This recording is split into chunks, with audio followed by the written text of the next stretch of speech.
Hi guys, welcome back to Plant Simple Projects. I want to show you a couple things I discovered that I think are helping me at least work better on this. So anyway, you notice that I'm moving up against this fireplace. It's an undercut that was there on the previous flooring. So what I did was I went ahead and built this off of the line here to have a line that I feel like I could trust through the rest of the house.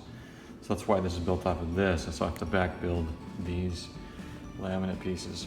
So what happens is I put them down and then I go ahead and slide them, because you can't obviously put them down underneath that. You have to put them down and then slide them across. And so I use a tool to do that, or just I use a dummy piece like this, and it just fits up against this here, and I just hammer that, and that prevents the actual piece from being damaged. And that's my key. I find that helps a lot. I also use that if I need to pull in a piece like this further in to kind of close a gap. Then like right here, this would be a good place to kind of do that. Then I also put this piece up here underneath it and then hit it this way. It's kind of hard because this is tight against the wall.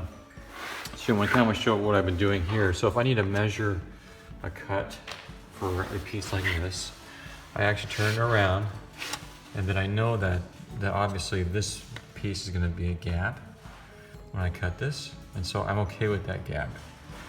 And so what I end up doing is I just measure where the end is, like right here. I measure my cut there, and then double check this side too, and I check it here as well. And you can tell that actually this side is actually narrower than the other side. So this wall is not straight. That's why I didn't build my orientation for these boards off of the walls. I did it off the fireplace. So what I'll do is I'll actually run a line from here to here to kind of split the difference. And then I'll go ahead and use a saw and I'll cut that line. And that way it'll get me somewhere close enough to make this work to where the gap can be covered by the molding baseboards, that kind of stuff. So I'll cut this again, I'll rip this piece, and then I'll go ahead and once again put it down like this, and then I'll go ahead and kick it back this way underneath that piece.